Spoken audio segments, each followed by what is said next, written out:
Je ne fais jamais de musique normalement en me disant je vais faire un morceau comme ça, de tel type ou avec tel grain. Jamais je fais ça. Mais Jack in a Box, c'est le seul qui a été fait d'une envie. Beatmakers, la musique se crée dans l'ombre. Beatmakers, les plus grands producteurs français racontent la création d'un classique de leur discographie. Beatmakers, breaking down beats. Son nom est synonyme de créativité, d'authenticité et de nuit étoilée. Laurent Garnier est le patron, tout simplement le plus illustre DJ français, pionnier des soirées électro à Paris et star de la scène club internationale de Tokyo à New York depuis les années 80. Pour ce nouvel épisode de la série Beatmakers par David Comeyas et Samuel Hirsch, le producteur partage le micro avec son LBS Crew pour disséquer le morceau Jack in the Box, sorti sur le label Headbanger.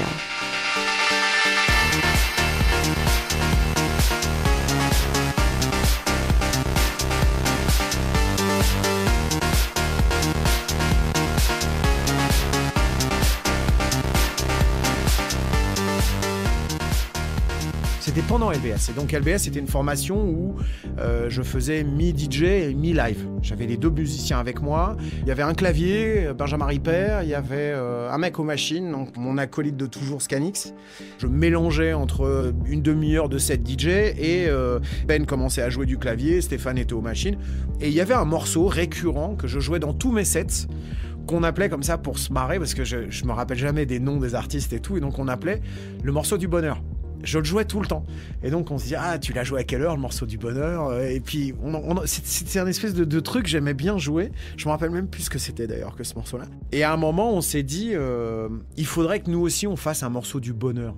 Parce que souvent, quand je compose de la musique, c'est souvent mélancolique. C'est souvent assez sombre en fait. C'est la première fois que j'ai fait un morceau, pour moi, aussi ouvert et aussi joyeux.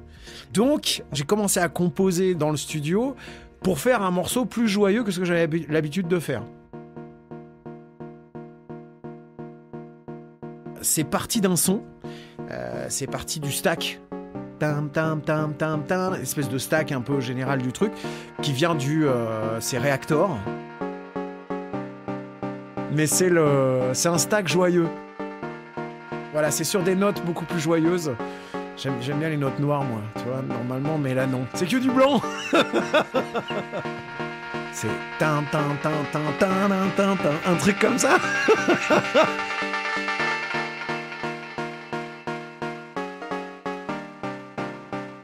Normalement, quand je démarre un morceau, et ça c'est quasiment tout le temps comme ça, hein, comme j'ai rarement une idée précise quand je vais faire de la musique, j'allume, et puis je commence à jouer. Je joue, je joue. Mal. Mais je joue.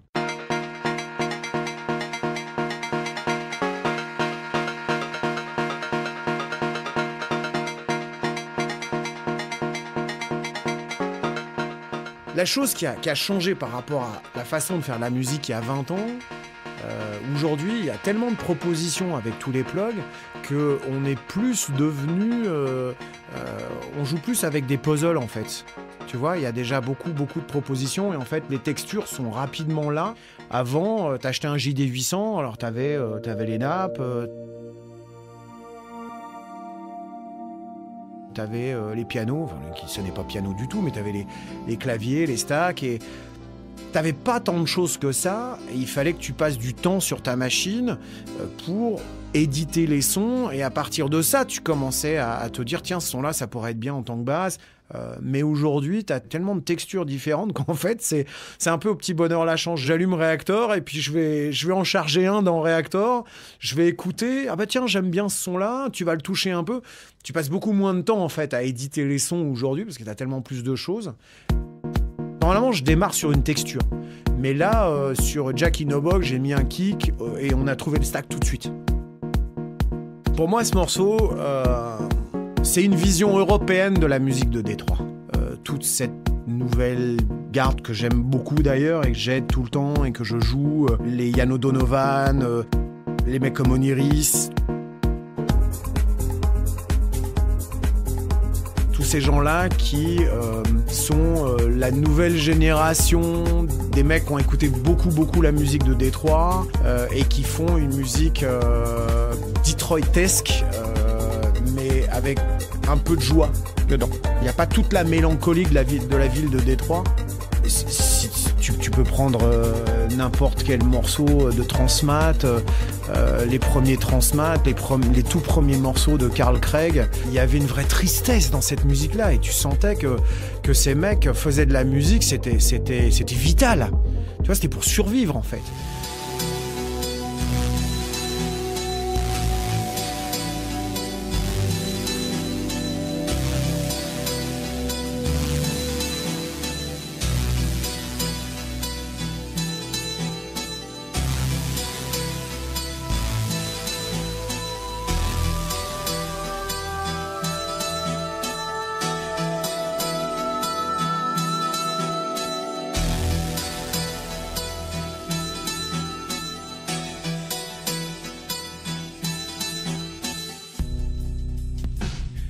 Quand je compose de la musique, je pense bien sûr tout le temps à l'endroit où le morceau pourrait être joué.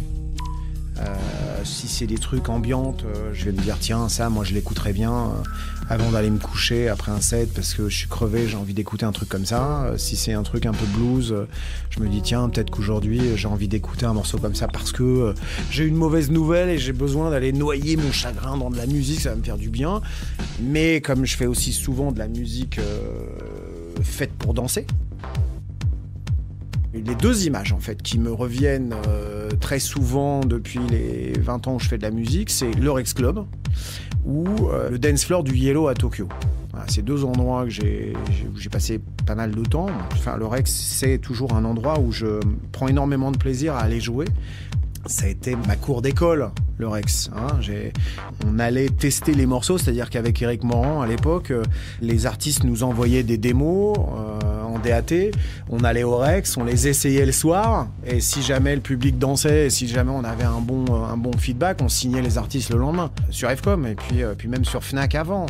Donc c'est un lieu où j'ai appris à pouvoir jouer les morceaux au bon moment. Donc forcément, quand moi je me retrouve tout seul dans mon studio à essayer de faire de la musique, très très vite, je vais me dire à quelle heure je jouerai ça et avec quel autre titre je le jouerai. Et donc toute l'idée, oui, des breaks, de l'explosion, de ces montées et de ces descentes, c'est très souvent ce que tu retrouves dans ma musique. Et d'ailleurs, j'ai toujours aimé les très longs breaks. J'aime ça. Je crois que je vais jamais changer. Des fois, ça fait beaucoup sourire parce qu'aujourd'hui, faire un break, c'est un peu vulgaire. Mais je m'en fous. Je continue à faire des breaks parce que j'aime ça. La respiration dans la musique, je trouve que c'est toujours une très bonne chose.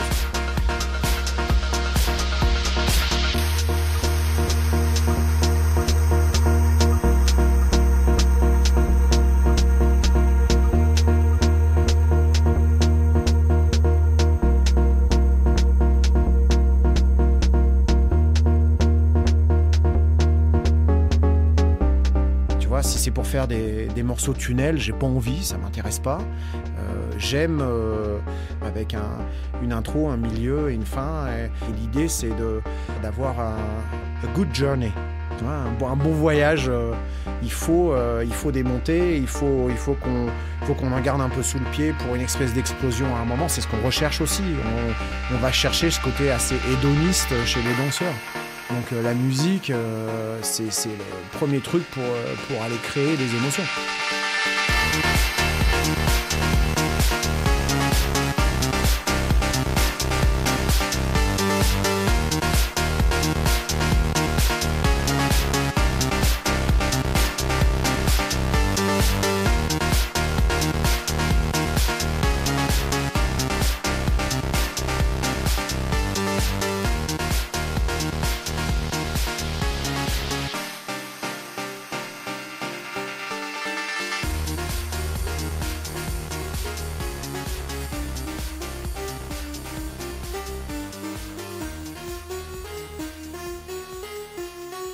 Ouais, cette espèce de gimmick là, qui est très musical. Lui, c'est un Norlead. De toute façon, le Norlead, c'est... Il y a toujours du Norlead dans tous mes morceaux. Quasiment tout le temps. quasiment tout le temps. C'est un synthé, hein. C'est un synthé que tu peux avoir avec un clavier ou tu peux avoir juste le boîtier et tu le branches sur un clavier maître. Voilà, c'est un très très bon synthé qui a été fait par Clavia. Alors j'ai Scanix avec moi, il va vous expliquer ce qu'est un Norlead. En fait, le Norlead, c'était un des premiers synthés virtuels. C'est-à-dire qu'en fait, il y avait une partie logicielle dedans qui permettait de virtuellement recréer les possibilités sonores au niveau de la synthèse. Alors pour la basse, je pense que c'était un freeware. Je suis pas un neuneu du matos. D'accord. Le son de la basse m'a plu, qui est entre le SH 101 et le Juno 106. Voilà, un truc à un peu de son, un peu de grain. Et tout de suite, j'ai touché un fil. Je me suis dit, ah ouais, c'est bien, je vais pouvoir l'ouvrir, ça va pouvoir énerver un peu le morceau. Ouais, c'était un freeware. Je suis quasiment sûr que c'est un freeware, la basse. Je suis un très mauvais ingé son. Et donc, je ne travaille pas comme une grande frange des musiciens électroniques d'aujourd'hui, qui sont plus des ingé-sons que des musiciens, où les mecs taillent et structurent leurs morceaux par rapport au placement. La basse, elle est dans telle fréquence, le stack, il est dans telle fréquence, mon charlet, il est là. J'ai déjà pris ces trois endroits-là dans le spectre. Qu'est-ce qui me reste comme place pour pouvoir mettre des instruments ? Ça, je sais qu'aujourd'hui, il y a beaucoup de musiciens qui travaillent comme ça. Je ne travaille pas du tout comme ça. Je ne me considère pas vraiment comme un musicien. Il y a une idée de composer un morceau. Voilà, ça c'est important pour moi. Et donc, je vais travailler sur des boucles très courtes et je vais additionner des choses.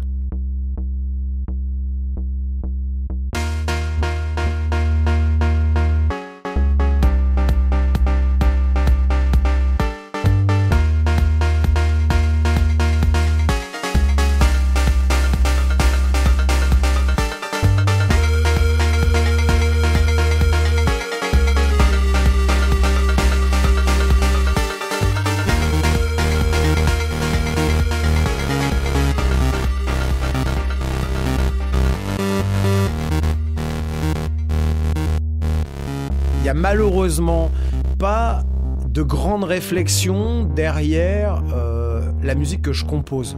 Je ne suis pas un artiste qui a un besoin viscéral de souffrir pour créer.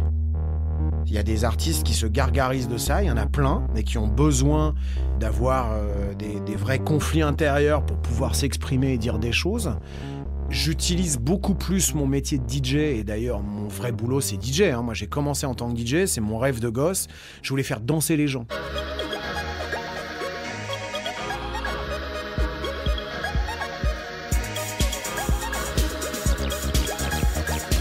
Parce que j'avais un peu plus de mal à aller discuter avec mes potes, et donc j'utilisais la musique et je faisais des cassettes pour pas parler aux autres, mais pour exister au sein d'un groupe. Et voilà, la musique était tellement importante dans ma vie depuis que je suis gamin que je suis devenu qui je suis. Et donc forcément, le premier truc que j'ai voulu faire, je voulais être DJ.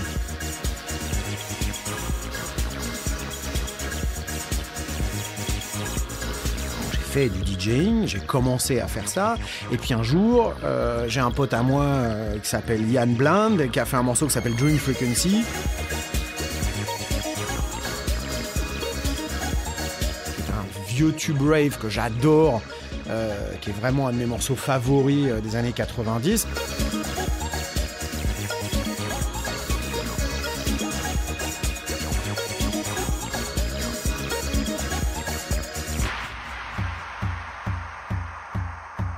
Et Yann me dit, j'ai un petit studio à la maison, viens voir. Donc, je vais chez lui, il avait un sampler et trois conneries. Et je lui dis, tiens, ça fait quoi ? Tu t'appuies, ça fait poète. Et tu dis, tiens, on va essayer de faire un morceau, comment ça marche ? On a fait un morceau. On a signé ce morceau le lendemain. Et à partir de là, je me suis dit, super, je vais commencer à faire de la musique. Mais je suis pas musicien. Et donc, ça a pris du temps. Et après, j'ai une exigence aussi par rapport à ce que j'ai envie de composer, où je vais passer beaucoup de temps. Mais pour moi, le studio, c'est un truc très privé et très perso. Même si je suis en studio et je vais faire un morceau pour faire danser, je vais essayer d'imaginer à quel endroit, à quelle heure je vais le jouer et qu'est-ce que je vais demander au mec des lumières, parce que tout ça, c'est très important. Même si je sais qu'à un moment, je vais le partager, c'est un truc privé. Je suis tout seul dans mon studio, c'est pour moi, et puis à un moment, quand je me dis je suis content avec, ok, je peux le lâcher. Voilà, je lâche le truc. Mais c'est pas du tout un désir de absolument faire de la musique pour m'exprimer. Je m'en fous, je me fais plaisir en fait. Oui, une fois de temps en temps, je vais aller cracher un peu ce que j'ai besoin de cracher. Il y a eu First Reaction quand Le Pen était passé en 2002. Et en fait, je travaillais avec un percussionniste américain qui me dit, moi, si Le Pen y passe, je repars, je rentre chez moi, tu vois. Et je lui dis, bah écoute, non, viens plutôt en studio, on va raconter quelque chose, parce que je ressens comme toi, je suis comme toi, je suis frustré, j'ai les boules, et je pense que avec notre musique, il faut qu'on dise ce qu'on a à l'intérieur. Say what? I woke up from this dream. Huh? Well, it was more like a nightmare. I didn't really know where I was. Huh? Wait a minute. There were all these people in the streets. It was some kind of protest. I didn't know what was going on. I couldn't believe their eyes. Their eyes were full of tears, huh? There was sadness. They had been hurt. Mais c'est pas très souvent ma façon de composer. Mis à part tout ça, non, normalement, quand je fais de la musique, je me fais juste plaisir, en fait.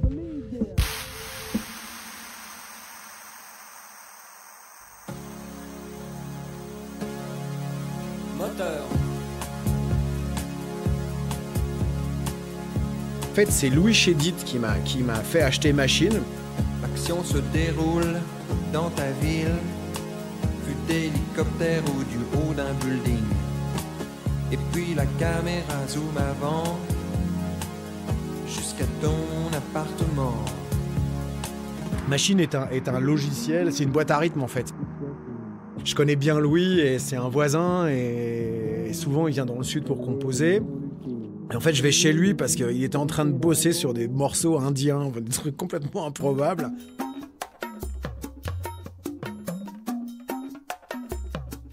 Et il me dit, mais t'as essayé Machine?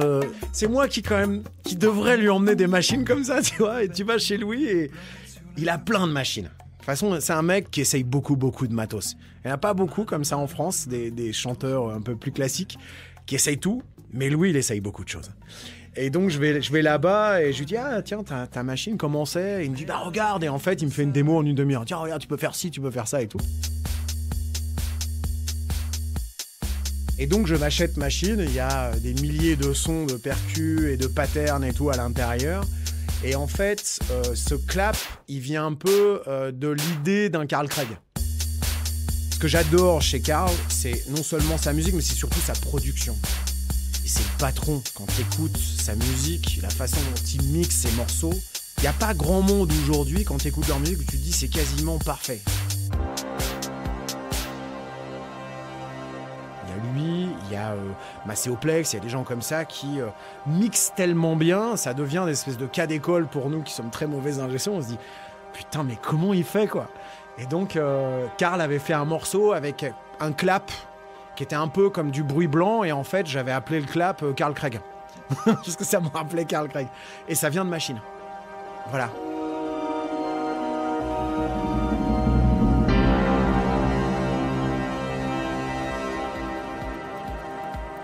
Je l'ai pas appelé le morceau du bonheur parce que je trouvais plus pertinent, en tout cas plus drôle par rapport à l'histoire avec Pedro Winter, de l'appeler Jack in the Box. Pour la simple et bonne raison, c'est que Garnier chez Headbanger, je savais que ça allait faire couler un peu d'encre. Ça nous faisait beaucoup marrer avec Pedro. En fait, l'histoire, c'est que j'ai fait ce morceau, je crois que j'ai dû le mettre sur mon SoundCloud, et la première personne qui l'a écouté sur le SoundCloud, c'est Pedro. Pedro m'a rappelé le lendemain et il m'a dit une très très belle chose, et je connais Pedro, c'est quelqu'un de très sincère. Et il m'a dit, écoute Laurent, c'est quoi ce morceau? Je lui ai dit, bah, c'est un nouveau truc que je viens de faire, voilà, c'est même pas signé, c'est même pas mixé. C'est juste un truc qu'on fait en live en ce moment avec les garçons. Et il me dit, tu sais, ça fait longtemps que je te dis que j'aimerais bien qu'on fasse un truc ensemble. Si Mehdi était toujours en vie, je pense qu'il aurait adoré signer ce morceau. Et là, ça m'a fait, parce que je sais ô combien Pedro La disparition de Mehdi a été très très difficile pour lui. Et qu'il vienne et me dire un truc comme ça, je me suis dit, waouh, c'est lourd de sens. Et donc je lui ai dit, on y va. Mais je lui ai dit, tu sais très bien que ça va faire jaser, quoi. C'était surtout à l'époque où il y avait les pros headbangers, les contres. Voilà, il y a plein de gens qui voyaient Pedro comme quelqu'un d'un peu trop médiatique, alors que c'est quelqu'un d'absolument délicieux, mais il y a eu une période où il était et bien vu et mal vu. Et donc, comme moi, je suis pas aussi médiatique que lui, je savais que ça allait faire grincer des dents. Et donc forcément, on s'est marré au téléphone tous les deux en se disant « T'en as rien à foutre ?» Bah toi non plus, donc on s'en fout, on y va. Et je lui ai dit bah oui, bien sûr, on y va. Donc en fait, l'histoire d'un Jack in a Box, c'est les pantins qui sortent des boîtes. Tu sais, quand tu ouvres une boîte et t'as cette espèce de pantin sur ressort qui te surprennent en fait, tu vois, cette espèce de jouet pour enfants. Et pour moi, le Jack in a Box, c'est moi le pantin qui est dans la boîte. Et quand on ouvre le disque, bah tiens, Garnier sur Headbanger.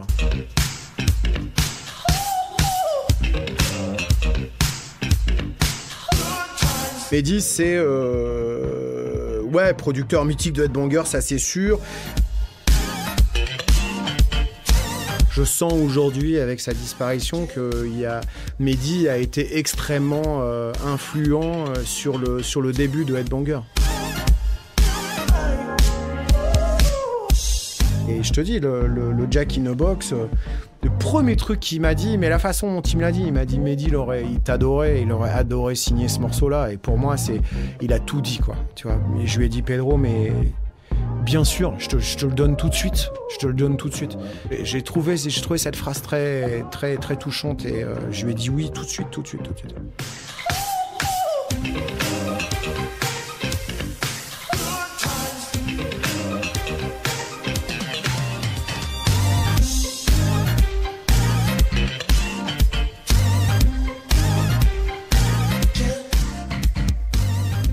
Proposé à Stéphane s'il avait envie de venir faire mon son et d'être mon ingé son parce que je trouve que c'est une part extrêmement importante dans la composition.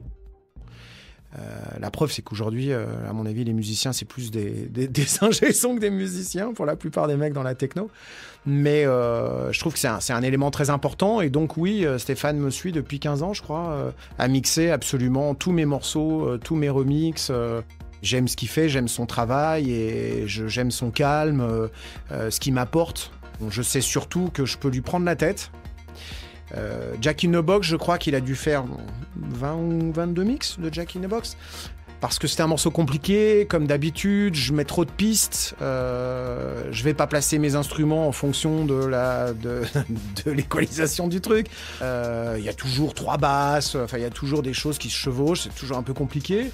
Et donc, voilà, j'emmène Stéphane à la fin en lui disant, voilà, il y a tout ça, tu te démerdes. Et donc, je reste avec lui.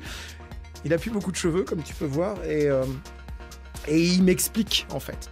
Il lit tous les bouquins sur le mastering, il connaît tous les boutons des machines, il connaît tout par cœur.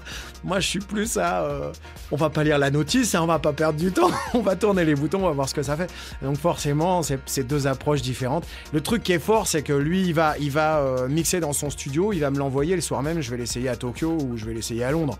Et donc je l'essaye sur des systèmes de fou, et je peux le rappeler, et on bosse beaucoup comme ça. Je lui envoie des textos. Alors les hats, faut les baisser, faut monter ça, la basse elle dégueule, c'est pas bon.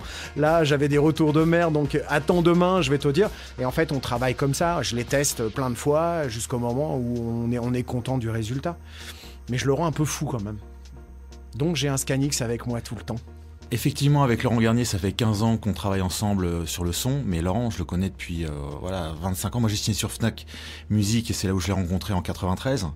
On a beaucoup voyagé ensemble, on a beaucoup joué ensemble. On n'a pas forcément besoin des fois de se parler 10 ans pour savoir ce qu'on doit faire ou là où on veut aller. Après, les spécificités sur ce titre, on voulait une couleur un peu électrique. C'est peut-être pour ça, quelque part aussi, s'est retrouvé peut-être sur Headbanger. Le musicien peut-être électrifié que ce qu'il fait d'habitude, Laurent. Et je pense que ça, on a réussi à avoir ce grain et cette couleur dans le mix.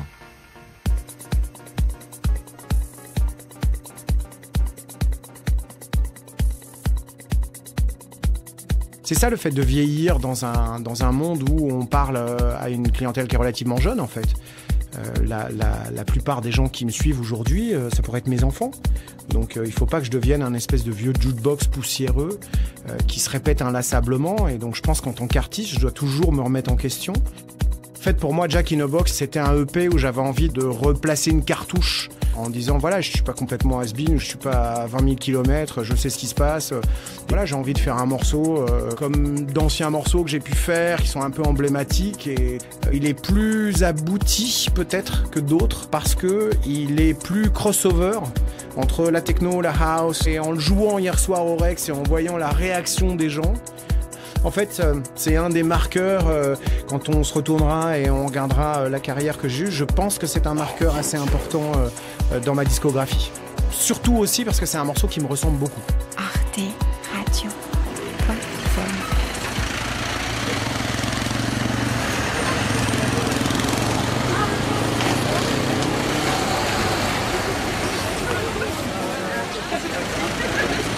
Le bruit, j'adore dans la vie. On vit dans une période, dans un monde très bruyant. Quand tu voyages, les avions, c'est bruyant. Tout est bruyant, en fait. Le truc que j'aime par-dessus tout, c'est quand j'ai découvert les casques où tu pouvais annuler le son et avoir un pseudo-silence. J'écoute de la musique quasiment 10 heures par jour. J'ai un casque collé sur les oreilles quasiment 8-10 heures par jour. Plus les trucs de studio, plus les voyages, plus la télé. Et il y a un moment où le silence, ça c'est pas mal.